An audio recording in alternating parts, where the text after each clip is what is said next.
Kalau kamu mengharamkan A, maka apapun yang dihasilkan dari A haram. Kalau kita haramkan bank, maka antum haram menggunakan ATM, haram menggunakan fulus kertas atau fulus koin ataupun elektronik, haram semua. Maka beragama jangan picik, jangan picik. Oh, kita kembali ke dinar dan dirham. Allahu Akbar.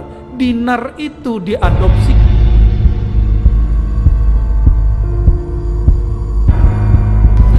Apakah ada ulama yang masih memperdebatkan hukum bank?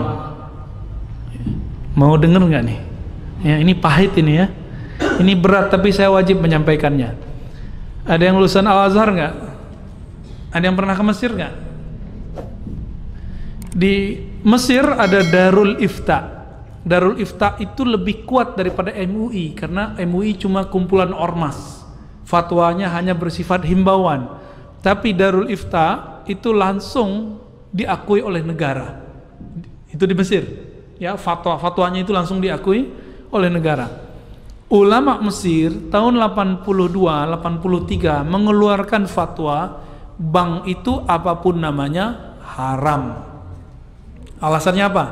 Karena bertambah, ada yang bertambah, bunga apapun namanya disebut dengan riba. Tapi Syekh Tontowi di tahun 87, 88, 89 mengeluarkan pendapat baru, boleh, tapi pendapat pribadi. Akhirnya di tahun 90-an, 2000-an, ulama-ulama Darul Ifta dan ulama-ulama Azhar kemudian mengkaji kembali. Hasilnya tahun 2003 Darul Ifta Mesir menfatwakan bahwa bank itu halal.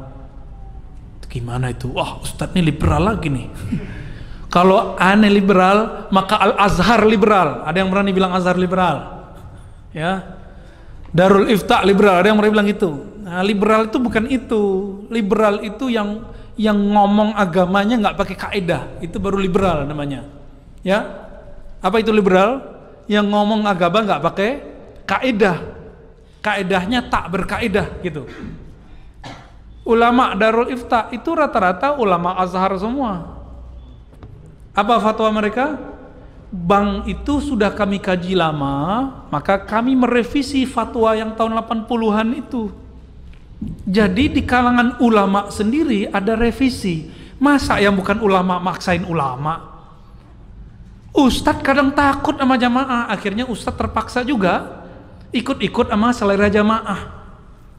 Tapi kata guru kami ya, menanggapi perdebatan itu, Syekh Ali Mustafa Yaqub, Kiai Ali Mustafa Yaqub itu punya buku. Ada ikan tuna kok pilih bawal gitu. Ada ikan apa yang gede-gede itu? Ikan kakap kok pilih teri. Maksudnya apa?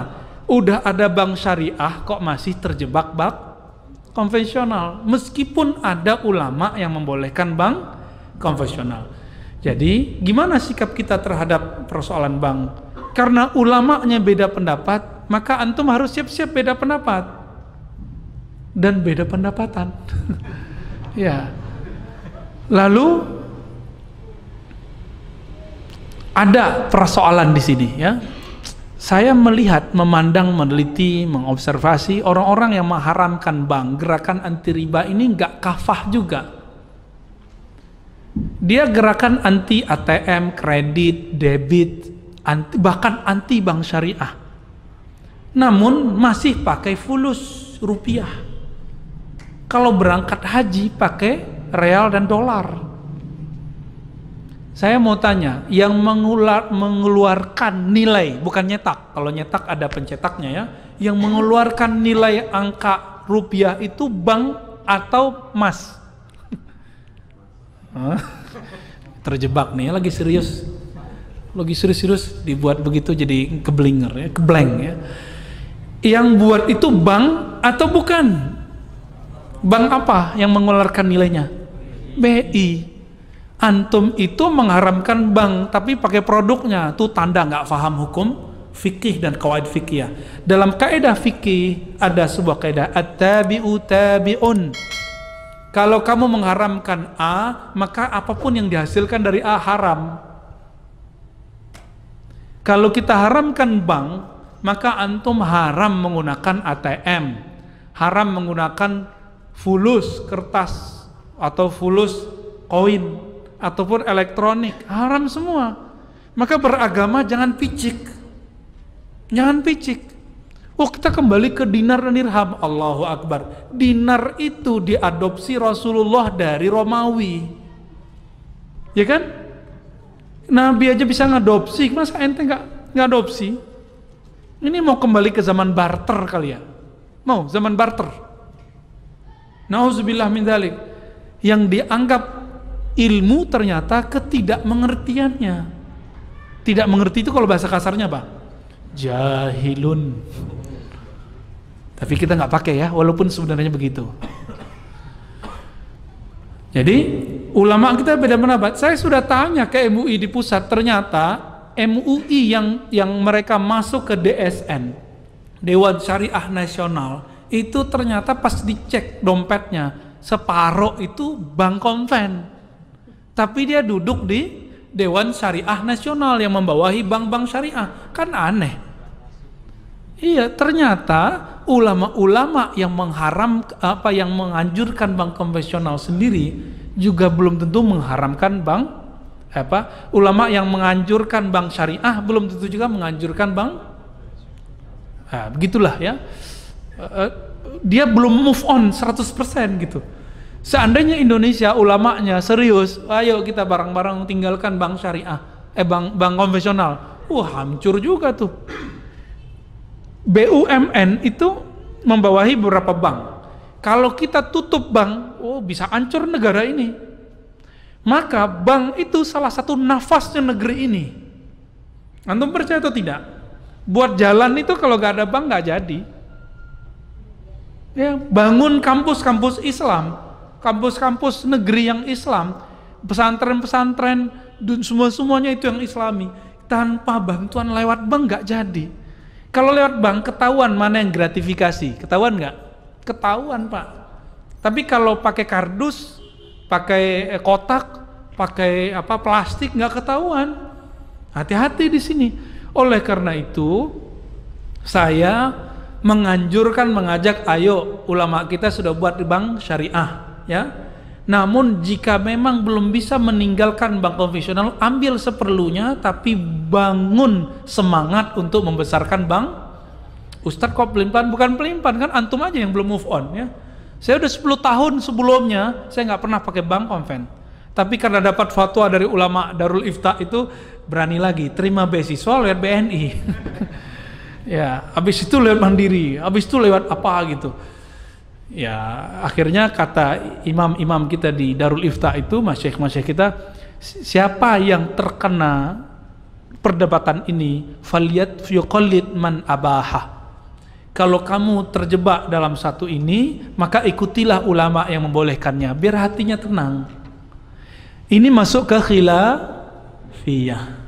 Kenapa dia khilafiyah? Karena bank tidak ada di Quran, tidak ada di sunnah, tidak ada ijma, tidak ada di.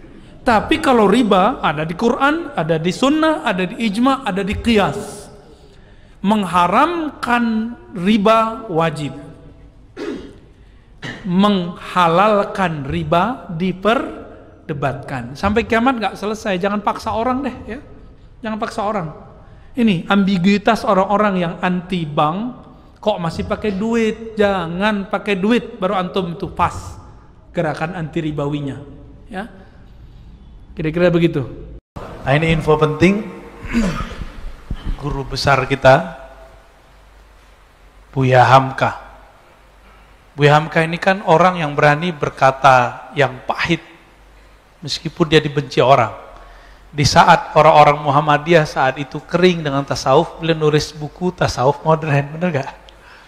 Ini produknya muncul Pak Mirwan ini kan, yang gak jelas kan. Disebut Muhammadiyah senang tasawuf. Ya. Buya Hamka di saat orang-orang saat itu mulai ada isu mengharamkan bank, tapi nggak ngerti hakikat sebenarnya, beliau berani ngomong tidak semua kok. rata-rata yang ngomong bank itu haram, rumusnya balik-balik ke hadis dhaif itu. Kullu qardin jarra naf'an fahuwa riba. Itu yang diputar-putar. Itu hadis dhaif, Pak. Ya, yang pakai hadis ini nih, kita kasih tahu. Setiap pinjaman yang ada manfaat benefitnya, yang kita sebut bunga, fahuwa riba. Itu riba. Hadis itu dhaif. Giliran dhaif kok ente pakai? Katanya nggak boleh pakai hadis dhaif. Ya kan? Gini aja deh gampang. Kenapa yang kita sebut bank sekarang berbeda dengan praktek riba di masa jahiliyah? Coba aneh minjem misalnya ke Pak Mirwan nih. Anggap aja Pak Mirwan adalah ustadz yang tadi, yang pulang dari mana tuh ya, mengharamkan bank. Anggap aja ya. Pak Mirwan, pinjamkan saya 5 miliar, saya kembalikan dalam waktu 5 tahun. 5 tahun lagi, saya kembalikan 5 miliar. Pak Mirwan mau nggak terima? Kita harus bagi hasil. Lah, kan nggak, kalau pinjam meminjam nggak ada istilah bagi hasil. Bagi hasil, bagi hasil. Pinjam, ya pinjam. Mau nggak, Pak? Nggak mau. Beli rumah nggak boleh pakai bank. Tunggu dulu, ya, sabar dulu. Antum beli rumah sekarang nih, kalau cash misalnya 1 M. Kalau kredit di total misalnya 10 tahun, jadinya 1,5. Misal nih. Coba saya pinjam duit antum sekarang yang tas 1 M itu, 10 tahun lagi saya balikin 1 M juga, mau nggak? Rumah aja naik, kan gitu kan ngomongnya. Itu riba bukan? Kan ada tambahan. Maka ada satu kejadian yang terjadi di zaman sekarang, nggak ada di zaman Nabi. Pertama, uang kertas ataupun uang digital. Uang kertas sudah lewat lah, Pak, ini bakal hilang nih. Nanti uang digital. Sekarang orang takut nggak bawa handphone karena di situ ada ya e-banking. Benar ya? Kita mau masuk tol, duitnya habis, tinggal ditempel doang, kan sakti, Pak. Nabi Sulaiman aja nggak bisa itu. Aneh serius, Pak. Nabi Sulaiman aja nggak bisa itu. Nabi Sulaiman harus baca-baca innahu min Sulaiman wa innahu bismillahirrahmanirrahim, baru kemudian angin datang, setan jin tuh diutus. Kalau kita sekarang pencet-pencet aja, nggak perlu pakai bismillah kan, pencet-pencet datang tuh. Motor aja bisa dibeli pakai pencet-pencet Pak sekarang. Antum bisa terbang dengan pencet-pencet itu. Smartphone, bener. Jadi semua nabi menginginkan hidup di zaman kita sekarang. Wali-wali terdahulu ingin berjuang lagi, Pak. Mungkin mereka pengen main handphone kali ya. Oh enggak, ini kita candain aja, Pak. Wali-wali itu kalau ketemu mereka lebih banyak senyum-senyumnya daripada antum mukanya serius mulu kan. Serius belum tentu juga selamat akhir zaman. Santai aja lah kita. Nah, di akhir zaman itu harusnya ngaji santai. Ya. Ini nyuruh berhenti kali ya.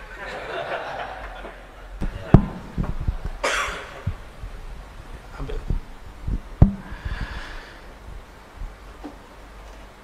Maka ulama kita mengenai bank itu terpecah dua. Mayoritas mereka tidak mengharapkan bank. Maka bank yang tadinya bersumber dari Yahudi di Jerman, katanya kan begitu, itu diislamisasikan, muncullah bank syariah, meskipun belum betul-betul syar'i. Karena banyak orang syar'i itu bagi dia kalau menguntungkan, kalau nggak menguntungkan nggak disebut syar'i. Enak amat. Ya, jadi banyak sekarang gerakan atau masyarakat apa istilahnya anti riba. Tapi intinya adalah orang patah hati sama bank, yang melarikan diri dari bank, yang gagal, yang mungkin dulu pernah merasa dirugikan oleh ini, gampang dimasukin, Pak. Sistem, maka kemudian muncul peminjam baru, orang-orang kaya di situ secara manual meminjamkan. Dia kan lupa duit yang dia pinjamkan itu produk bank, benar nggak? Dan ada sahabat kita cerita, ini lucu, di satu kota di Jawa Barat, dia pernah menjadi murid salah satu ustadz yang sekarang mengharamkan bank itu secara membabi buta. Tapi pas selesai daurah, selesai training, ke penginapan, keluarganya ditanya sama muridnya ini, udah makan bu, mbak? Udah, tadi beli GoFood. Bingung dia, lah katanya haram. Jadi mereka masih pakai rumus tradisional, ada tambahan berarti Ustadz ente nggak ngerti, ente itu jahil. Lah kita boleh berbeda tapi jangan ngomong jahil. Antum berani nggak ngomong Darul Ifta di Mesir itu jahil? Dan ini saya sampaikan secara terus terang. Sekarang yang nyerang mengkritisi itu, lucunya adalah tamatan Al-Azhar Kairo, Mesir. Ini kita sebut aja nih, karena nama-nama kita mulai disebut sama mereka. Tapi saya tahu teman-teman di sana juga beragam, ya. Ada yang bilang Ar-Razi jahil, nggak masalah bagi saya. Tapi ente nggak mikir, guru-guru ente di Al-Azhar, guru-guru ente di Darul Ifta itu menghalalkannya. Kenapa aneh yang diserang? Kenapa nggak serang Masyaikh Al-Azhar? Serang no Syekh Ahmad Thayyib, Syekh Ali Jum'ah, ya, Dr. Syauqi, Dr. Amr, banyak di sono, Syekh Usama. Kenapa nggak mereka yang antum kata-katain? Nggak berani, takut kualat. Sama Ar-Razi nggak takut kualat. Jadi kadang-kadang mau ngeritik nggak mikir dulu. Kalau dia ngambil ilmu dari ulama yang ulamanya menghalalkan ini dan merevisi fatwa itu, dia masih pakai fatwa yang jadul. Katanya tamatan Mesir tapi ngajinya ala Saudi. Loh, ente kok berani ngomong begitu? Ya mereka berani ngata-ngatain kita, masa kita nggak berani juga ngata-ngatain balik, Pak? Ya, kita ini sudah zaman terus terang hari ini. Mereka udah nggak malu untuk ngata-ngatain orang, ya kita juga nggak takut kok. Insya Allah kita nggak lana khawfu laumata laim. Selama ada dalilnya, ada ulama bersama kita tetap akan berani, insya Allah. Bahkan mohon maaf Bapak Saudara, Allah, beberapa opini kita boleh berbeda, tapi jangan gunakan kata-kata hujatan. Karena antum sekali menghujat, bisa panjang ceritanya nanti. Bisa-bisa kita meragukan LC-nya ntar, ya. Karena masyaikh mereka menghalalkan, dia kok mengharamkan, ya. Ya mohon maaf kalau ada yang tersinggung, alhamdulillah, ya. Ada yang ditanya lagi? Ya, fadhal. Jangan-jangan antum ini nih lulusan Ciputat nih. LC. Ya, Assalamualaikum warahmatullahi wabarakatuh. Saya baru pertama kali ke sini, Ustadz, dan saya udah tonton. Saya dari Rawamangun tadi jam 4. Masya Allah. Berangkat jam 4 kurang, jadi menarik sekali. Apalagi tasawufnya juga saya ikutin kok. Ini menarik soal bank ya, karena kalau bicara tentang tadi pinjaman ada benefit lebih, karena saya memang punya background kan finance ya. Artinya ada yang namanya proses time value of money gitu. 1 miliar dikeluarkan sekarang mau diambil atau mau 2 miliar 10 tahun lagi gitu kan. Artinya bagaimana pandangan Islam sendiri dalam hal memadukan antara, kan ada istilahnya pertumbuhan ekonomi, ada inflasi, itu kan nilai pasti berubah ya. Nah, pandangan Islam sendiri untuk menjelaskan ke orang-orang yang mengatakan bahwa itu ada tambahan, tapi secara angka memang tambahan, tapi secara daya belinya kan bisa berkurang gitu ya. Nah, dari pandangan Islam sendiri menjelaskan hal seperti ini, apakah sudah mengadopsi dari istilah yang dipakai time value of money plus inflasi, atau mereka mungkin kurang piknik gitu, Pak Ustadz? Ya, demikian. Yang pertama, al-aslu fil muamalat, pada dasarnya muamalat itu al-ibahah, boleh-boleh saja. Dan antum buka semua kitab fikih terdahulu, produk muamalat yang tertulis dalam kitab fikih dan hadis cuma 24 sekitar itu. Belum ada di situ namanya kredit, belum ada namanya saham, belum ada namanya bank, belum ada simpan pinjam ala bank, belum ada. Maka ini adalah bagian dari perkembangan peradaban ekonomi manusia. Karena tidak ada di zaman Nabi, maka hukumnya pun berubah. Bukan berubah, emang belum ada kok. Maka ulama menyebutkan kaidah ini. Selama tidak ada dalil yang mengharamkannya, maka dia tidak haram.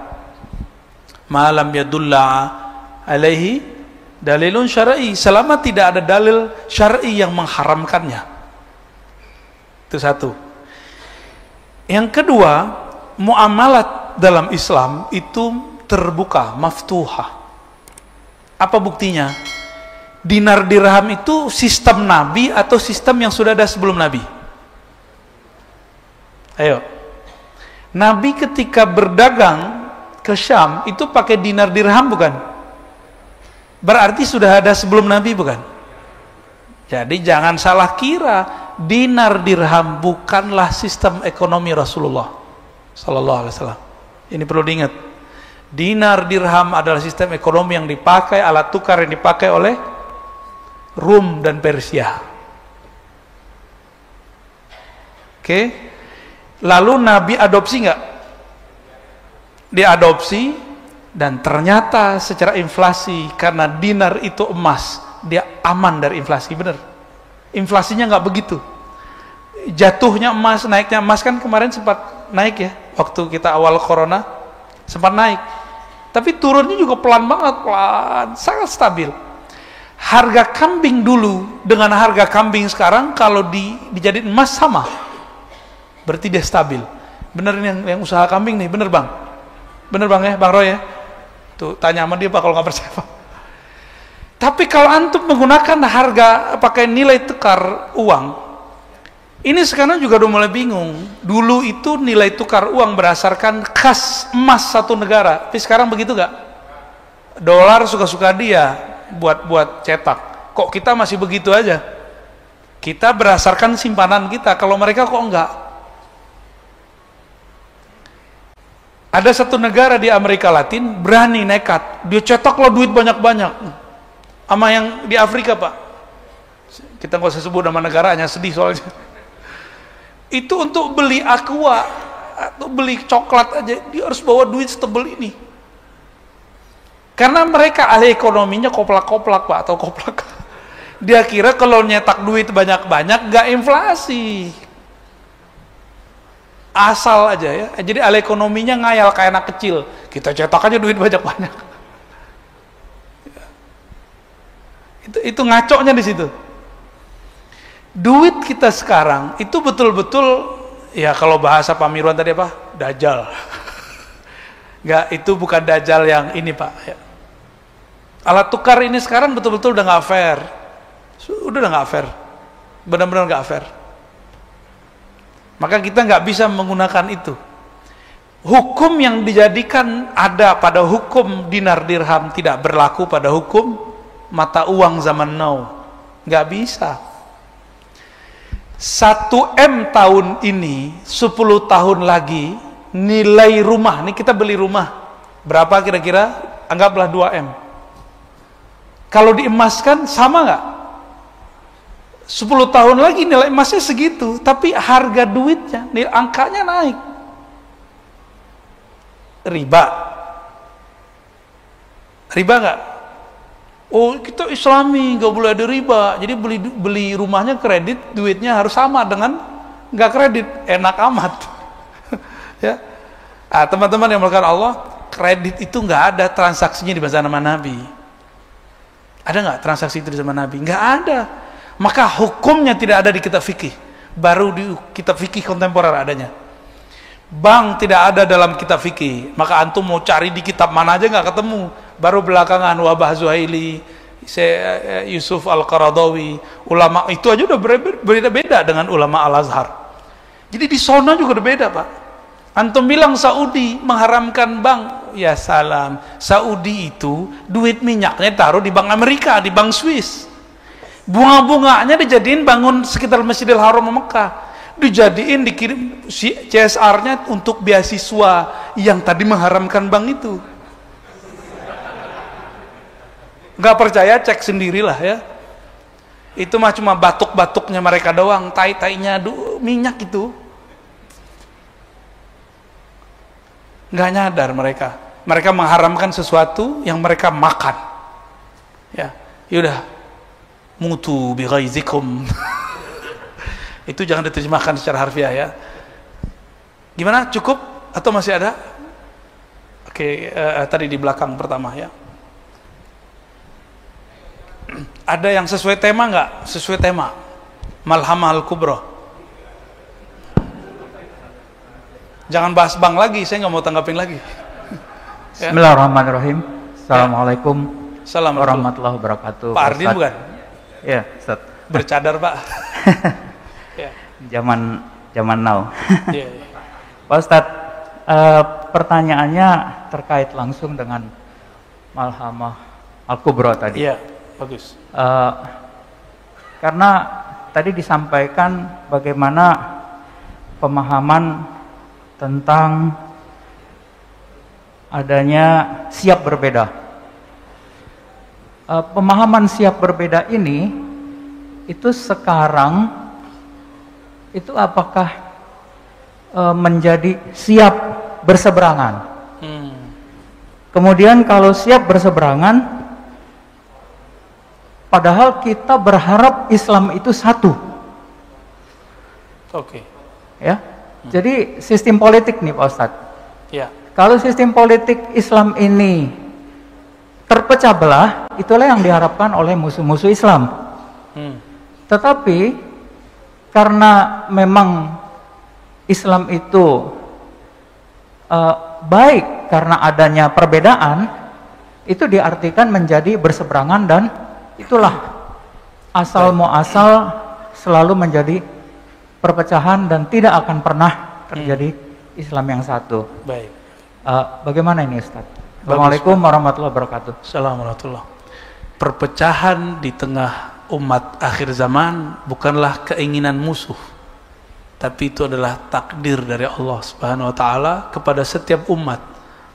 Tafarraqat ahlul kitab atau tafarraqat al-yahud wan nasara, telah terpecah Yahudi dan Nasrani kepada isnain wa sab'in, 72 firqah. Dan Nabi mengatakan sataftariku, akan terpecah umatku ini menjadi lebih parah dari itu, salas wa sab'in, 73. Di hadis itu Bukhari, hadis Imam Abu Daud dan Tirmizi. Di hadis Imam Muslim, Nabi berdiri berdoa, ya Rabb, jangan hancurkan umatku dengan tenggelam. Amin, kata Jibril. Ya Allah, jangan hancurkan umatku dengan lapar. Amin, kata Jibril. Tapi ketika yang ketiga, Allahumma la tahlik, la taj'al ummati yahlik ba'duhum ba'da. Jangan jadikan umatku saling merusak, membunuh satu sama lain. Jibril diam, karena Jibril membaca takdir untuk akhir zaman. Diam. Nabi mengerti, tapi Nabi tidak diizinkan untuk meminta. Maka Nabi semenjak saat itu tidak pernah lagi berdoa, ya Allah satukan umat. Disitulah Nabi sedih. Sebelum meninggal beliau mengatakan ummati. Itu maksudnya Pak. Ketika Nabi mau wafat, Nabi bukan baca kalimat la ilaha illallah, di dalam dirinya sudah la ilaha illallah. Yang dipikirkan Nabi, ketika umatku nanti berpecah, itu gimana nasib la ilaha illallah dalam dirinya. Lisannya bertakbir, tapi kolbunya tidak membesarkan Allah. Ini yang dipikirkan Nabi SAW. Jadi ini takdir Pak, kita harus jalani. Dan karena dia takdir, ukurannya sudah dari sononya. Kita sudah dari zaman kapan, zaman bahala untuk mengislah.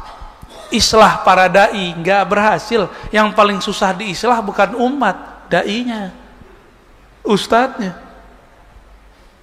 Serius Pak. Masih seger 2018-19, masih seger. Banyak kawan-kawan kita udah nggak mau lagi sholat Jumat di masjid perkantoran. Kenapa? Wah, isinya hujan menghujat Ustaz.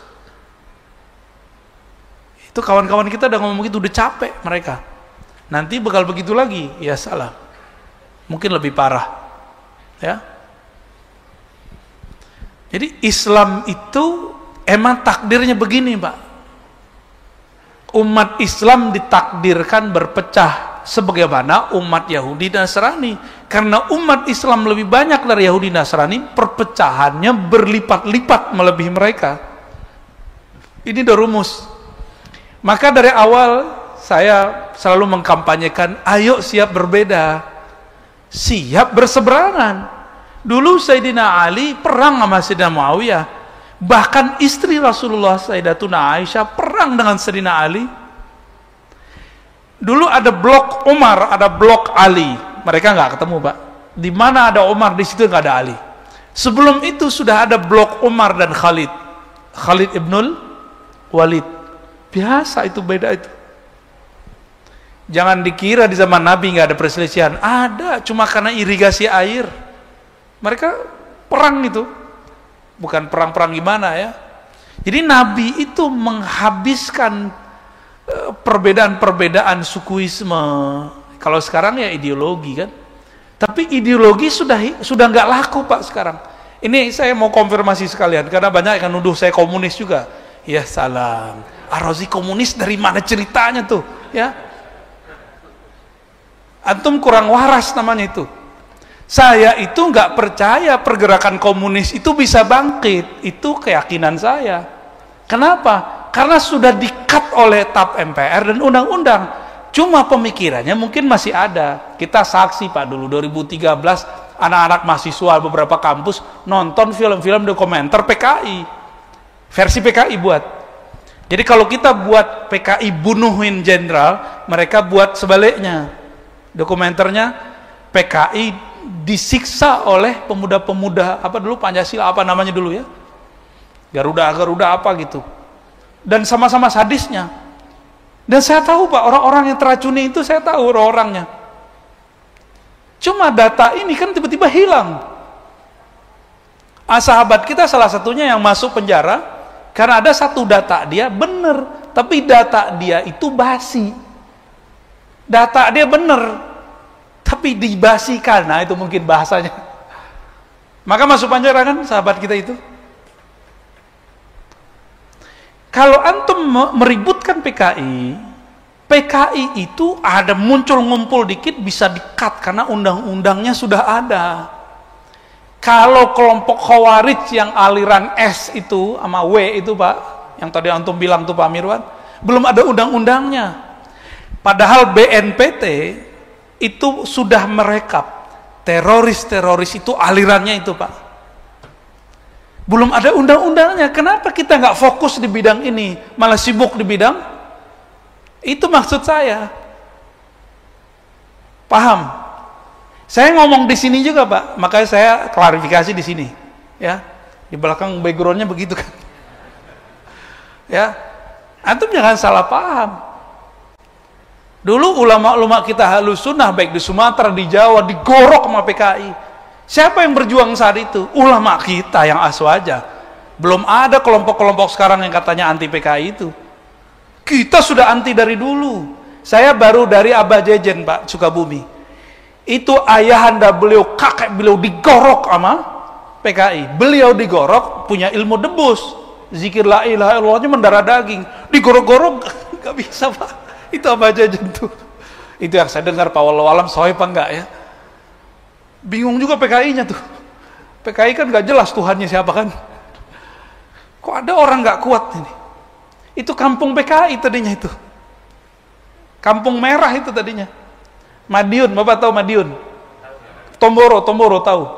Di situ ada dulu guru Al-Fatah dari Sunda datang ke sana ngajar, lalu kemudian jadi pesantren Tomboro, maka disebut Al-Fatah, ya. Ya, tapi tarekatnya bukan tarekatnya Syekh Al-Fatah Idrisiyah, tarekatnya sekarang Naqsyabandiyah, menjadi pusat JT. Itu dulu juga merah, Pak. Dan mereka itu aswaja Ahlus Sunnah, korban dulu itu. Saya ini mantunya orang Tuban, ya. Itu dulu kiai-kiai sono curhat, kami ini dulu kiai-kiai kami ini digorok oleh mereka. Sekarang mohon maaf, saya bukan orang NU, Pak, tapi ketika antum tuduh orang NU PKI, antum salah alamat. Orang NU itu kiai-kiainya dulu adalah korbannya PKI. Di mana kita saat itu? Walaupun saya bukan orang struktural, Pak, ya. Terus Ar-Razi NU apa? Saya aswaja aja, Pak. Ahlus Sunnah wal, antum silakan mau bilang apa ya. Saya Ahlus Sunnah aja. Karena sekarang NU juga bingung kita ya. Ada NU SAS katanya, ada NU garis lurus. Kan bingung kita, Pak. Ya, benar nggak? Waktu Hadratus Syekh Hasyim Asy'ari ada, Syekh Ahmad Dahlan ada, kan nggak ada garis-garis begitu, nggak ada sebutan sas-sas begitu kan nggak ada. Nah, saya yang itu aja Pak, yang ikut Hadratus Syekh itu. Yang beliau mengatakan Ahlus Sunnah itu berakidah Asy'ariyah Maturidiyah, bermazhab yang 4 atau Syafi'i salah satunya, dan bertasawuf. Saya aswajanya itu. Guru saya Allah yarham Syekh Ali Mustafa Yaqub, beliau pernah jadi ketua syura NU. Tapi di akhir hayatnya oleh yang sekarang ditendang. Beliau pun juga sudah nggak mau lagi dan beliau fokus jadi muallim. Maka yang saya ambil dari ulama-ulama Ahlus Sunnah Nahdiyin adalah ilmu ta'limnya. Ya. Karena itu yang mahal dari mereka. Dan yang tidak ada di sebagian kiai, ada di kiai saya. Ilmu berani, Pak. Benar gak? Antum masih ingat memori Kiai Ali Mustafa Yaqub? Itu orang berani. Di saat orang-orang ngomong A, beliau ngomong B. Gak ada rasa takut. Nah, berani yang itu tuh turun sama kita, Pak, dikit. Makanya agak sedikit berani, Pak. Alhamdulillah, ya. Jadi, Pak Hardin, kita cukup menjaga persaudaraan dalam perbedaan. Tidak usah mempersatukan. Jadi dalam Al-Quran kalimatnya fa'aslihu, islahlah, bukan satukan. Islah itu artinya mencari kemaslahatan, mencari titik temu, titik persamaan, meskipun kita berbeda. Saya baru waktu yang lalu dipertemukan dengan Kiai Idrus, ya, NUGL, ya.